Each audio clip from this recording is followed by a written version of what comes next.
Diamond P Sports presents championship drag racing from the National Hot Rod Association, the Big Bud Shootout.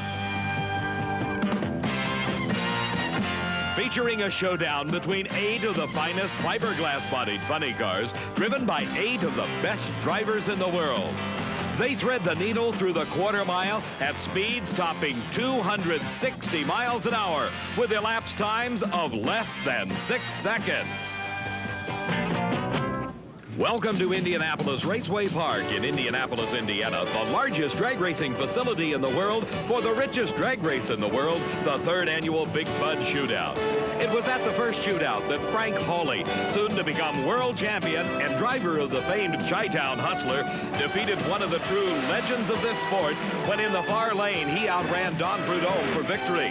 Last year saw Kenny Bernstein, a last-minute qualifier, totally dominate the event, finally subduing Al Segrini for the championship and securing the $25,000 first prize. Again this year, the 8 fastest funny cars in the world, determined through season-long qualifying, will meet to contest for the lion's share of the over $40,000 purse. Hello, everybody. I'm Dave McClellan, and this is the Chi-Town Hustler, sporting a brand new paint job. You know, this is a fiberglass replica of a Dodge Daytona body, and to the racer, the beauty goes more than skin deep. Steve Evans can tell us about it. Dave, you take the funny car out of its plastic wrapper, as we have done with Billy Meyer's machine, and you discover an animal of a race car. Let's take a tour from front to back. The first thing you'll discover is the chrome weight bar. Now, that is filled with lead shot to help keep the front end down under varying track conditions. Also mounted forward for ballast is the fuel tank. It holds 14 gallons, about 11 of which are used on each run. Appropriately enough, on either side of the fuel tank are the mandatory onboard fire extinguishers. Now, there really is no front suspension on Billy's car. It's solid. On some, you'll find a rocker arm style independent front suspension. Here we have a pair of heavy-duty oil filters, and then we move to the meat of the matter, a fuel-injected, supercharged aluminum Hemi racing engine. No one's really sure how much horsepower they put out because there's not a dyno in the world capable of measuring it. Let's call it 3,000. They do. The exhaust headers really do more than just exhaust. They also furnish some necessary downforce for traction. Moving back to the cockpit area, it's pretty simple as far as race cars go. Billy has a handbrake. Attached to that is the fuel shut-off lever. This lever activates the fire bottles if necessary. This is a shifter. He only moves it once, low to high, about half track. This is the reverser, used only when he backs up after the burnout. And this particular lever and this one are fuel mixture controls. He can richen or lean the motor from the cockpit. Not much upholstery because with a 5-layer fire suit, you're pretty well wearing the necessary padding. The tires are limited to 17 inches across, 114 inches around. This particular little aluminum tank here is really just a breather tank. It collects any oil being blown out of the motor and keeps it off the racetrack. The wheelie bars here are also mandatory. Without them, cars have been known to flip over backwards. I had a chance to talk to some of the racers involved in today's Big Bud Shootout. I asked them if there was a car that they particularly feared. Here's what they said. I'd have to go with Mark Oswald. It's momentum right now. The car the last month has just been flying. And in fact, he beat us. We run our second quickest run ever a few weeks ago, and he just flat out run us on that in that race. So I'd have to go with Mark Oswald, but in this Big Bud Shootout, everyone's tough. Well, right now I would have to say it. You know, it's Mark Oswald and the Candies and Hughes car. They've been running extremely well in the last 60 days. They've picked the pace up and passed all of us. So I would have to say, except for ourselves, you know, which we would always say, they would be the main one. Well, I don't know. I think there's one car right now that could be a little ahead. The Candies and Hughes car may be a taste, but not much. We're going to chase him down, I hope, but otherwise it's a toss-up. This is Mark Oswald, the driver they're all talking about, the driver of the dreaded Candies and Hughes car from the bayous of Louisiana. Mark, you seem to be enjoying a bit of an intimidation factor here. Yeah, right now we are, but when the car runs that good, it's also right on the borderline of going down the racetrack, you know, and it's real hard to keep it that way. We got guys like Frank Hawley yesterday who showed real consistency, and, you know, the car really ran good, you know, so it's not as much an advantage as you might think. Mark Oswald, the strong favorite and #1 qualifier going into the first round of the Big Bud Shootout. Understand that these drivers have been going through a qualifying procedure throughout the entire year.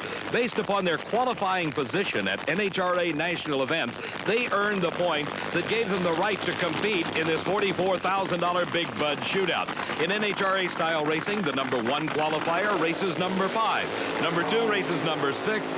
#3 races #7. And here, our first pair of cars, we find Tim Gross, who ended up the #4 qualifier with 1,210 points, racing the #8 qualifier. That is Tom McEwen. He qualified #8, just barely making it into the field with 1,070 points. To give you an idea of how close the field is, only 270 points separated Tom McEwen from Mark Oswald, the #1 qualifier.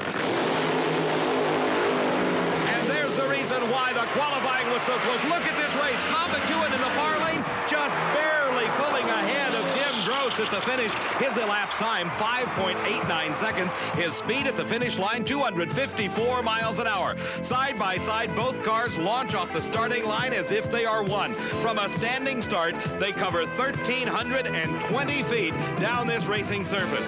Tom McEwen and Tim Gross each struggling to get ahead of the other as the broad yellow stripe in the center indicates the finish line, and it is Tom McEwen the winner. From Fountain Valley, California, Tom McEwen advancing into the semifinals of the Big Bud Shootout. The Big Bud Shootout is being brought to you by Budweiser. For all you do, this Bud's for you. More first round shootout action in just a moment. Back at Indianapolis Raceway Park in the first round racing in the Big Bud Shootout. The dramatic burnout by Billy Meyer in the near lane with his competitor Frank Hawley right behind him and coming out of the cloud of smoke. 2 years ago, it was Frank Hawley winning the inaugural Big Bud Shootout. He is currently the reigning world champion and this year qualified #3. His competitor from Waco, Texas is Billy Meyer, and Billy qualified #7. Billy, you've got an opponent first round in the Big Bud Shootout that's famous for his consistency, Frank Hawley. Yeah, they've been real consistent all year.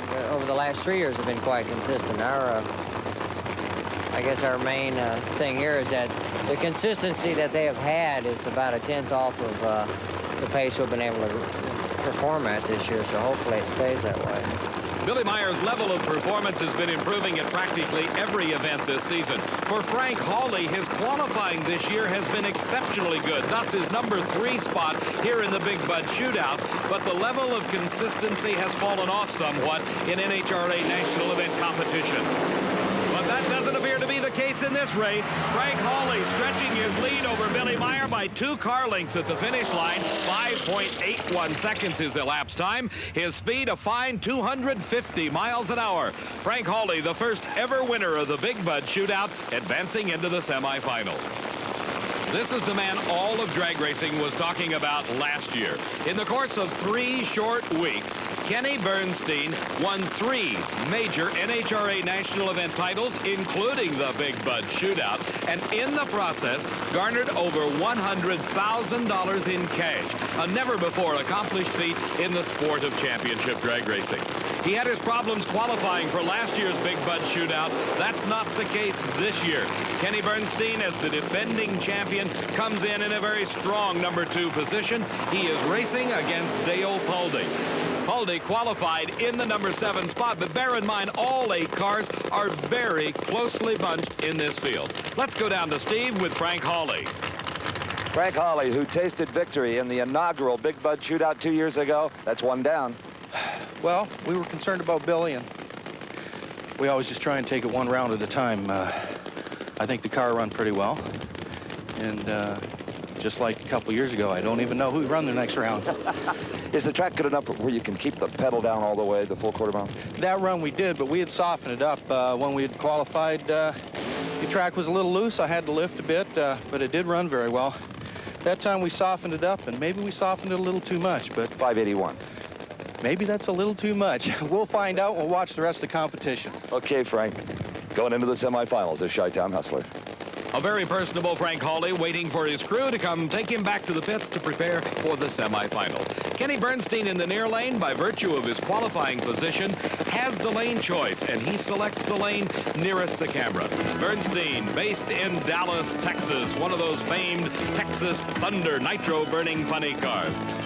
His competition comes from Granada Hills, California. His name is Dale Balde. Dale, if you would tell me about the racetrack. It is famous for its elapsed times. Is it in that kind of condition for the Big Bud Shootout? I believe it will be. There's a bit of rain coming and going right now, so that's going to kind of mess up everybody's tune-up a little bit. And we've been doing a little bit of testing here, and we've had our share of troubles on the track, and I think it's going to be a hit-and-miss deal right off the bat for us. Both drivers concentrating on the start. And Kenny Bernstein with a very slight advantage, but at the middle of the course it appears Balde coming on. At the finish line it is Bernstein by just about a car length. 5.95 second elapsed time. His speed 247 miles an hour. Picking him up at the middle of the race course, you see Kenny Bernstein just slowly start to pull ahead. Dale Balde in the far lane, making it a very close race. You see just how close. Only 0.02 of a second separating the two. Kenny Bernstein's win streak continues in this Big Bud Shootout. 3 win lights last year in victory and 1 down now. Well, that's the toughest one, Steve, the first round, and Dale Balde's a good competitor. I was plenty worried. By 2 100ths you won it. Is that right? I knew it was going to be close. We spun the tires quite a bit. She was pretty loose. It's tougher this year, I think, than it was last year. But yeah, I think so. The cars are all good. They have been, but they're all running better this year, and they're all closer together, so it makes it tougher. Okay, Kenny Bernstein, he goes into the semis. The defending champion still in competition, maybe 2 years in a row. Bernstein paying recognition to the man he just defeated. Here's the man they're all talking about this year. This is the #1 qualifier. He is the man that everyone says is the car to beat. Mark Oswald driving for Candies and Hughes against the 3-time world champion, Raymond Beadle. Beadle has not had the most successful season of his career, while on the other hand, Mark Oswald has been ultimately successful both in qualifying, as is evidenced by his #1 spot, and in actual side-by-side competition. Driving for the team of Candies and Hughes, Mark Oswald, your favorite and #1 qualifier.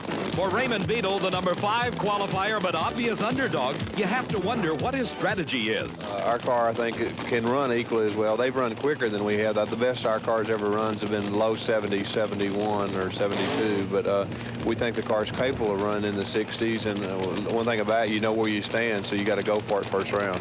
So you're willing to burn a motor if you have to get by him? Yeah, well, hopefully we won't have to burn it, but I mean, if that's what it takes, that's what we'll do. Raymond Beadle may be outclassed on paper, but never conceding an inch to the #1 qualifier, Mark Oswald. Don't forget, there's 2 important considerations in every race you're watching. The first and most important is winning the race.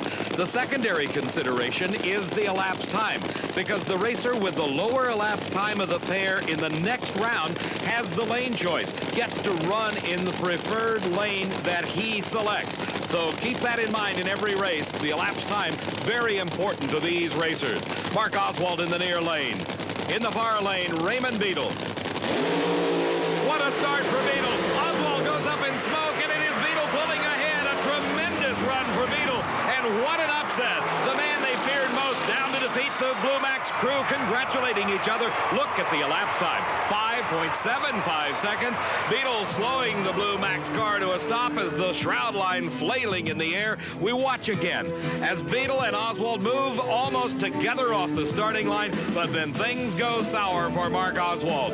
The tires losing traction. The smoke you see, that means they're spinning. But for Raymond Beadle, he just pulls ahead to the finish line and wins the race.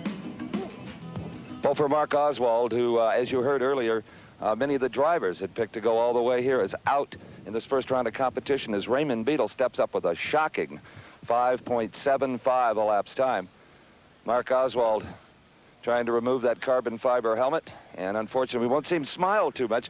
No one expected that from Raymond. Well, he ran good. I think we could have run good. The car just moved to the center line instantly off the starting line. He had to fight it back, and it was just all over the racetrack. Well, good job, Mark. Thanks anyway, see. What a shock for Mark Oswald and even Steve Evans at a loss for words as the racers head back to the pits to get ready for the semifinals. Raymond Beadle against Frank Hawley, Kenny Bernstein against Tom McEwen at Indianapolis Raceway Park, the Big Bud Shootout. The semifinal action of the Big Bud Shootout at Indianapolis Raceway Park. It was 2 years ago that Frank Hawley won the top prize of the shootout. This year, he is now in the semifinals, but is in an underdog role as he has to race the man that has established the lowest elapsed time in competition, Raymond Beadle, driving the Blue Max. That stunning 5.75 second elapsed time in the first round as he upset the favorite Mark Oswald gives Beadle the control. He has the lane choice in this race against Hawley, and that can be all important. The lanes of this quarter-mile racetrack can actually change throughout the day. Thus, the lane choice for the driver can be one of the most important considerations that he has to face. The other is mechanical problems. For Frank Hawley, he had very little between rounds. But for Raymond Beadle, a different story.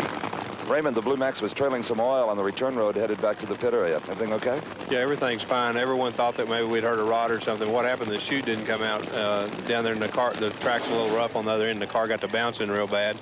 And we had one of the our old oil pans on it, didn't have a patch, so we just kind of have a split here on the seam. But other than that, everything's fine. So it ran 5.75 and didn't hurt a thing? No, it didn't hurt anything. In fact, we think we can come back and run that good, maybe a little bit better. Well, you're going to have to, because Frank Hawley was the second quickest car in that first round.